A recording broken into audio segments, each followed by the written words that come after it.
A noi hanno attribuito una zona, diciamo, arancione, nonostante il nostro RConT sia stato e sia sotto l'1. Si parla di un 0,95, 0,96.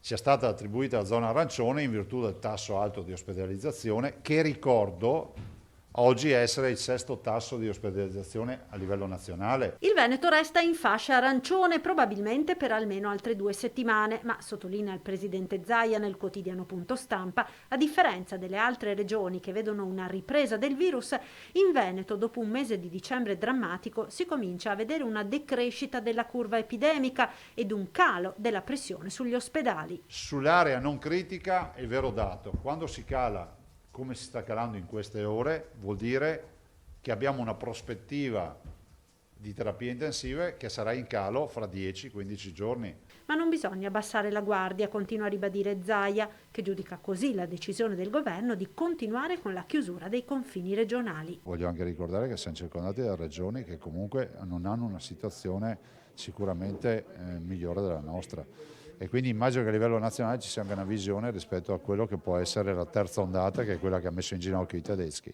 e gli inglesi. Circa la didattica a distanza, che il nuovo DPCM prevede per tutti gli alunni solo nelle zone rosse e al 50 o 75% nelle regioni gialle e arancioni, resterà invece in Veneto in virtù dell'ordinanza regionale che chiude le scuole fino al 31 gennaio. È sicuramente una sconfitta.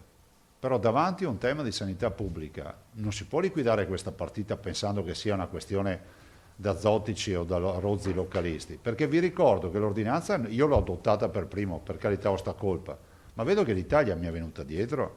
Oggi immagino che ci siano 2 o 3 regioni che non hanno adottato ordinanze per le scuole. Allora il 1 febbraio cosa accadrà? Accadrà quello che è giusto che accada.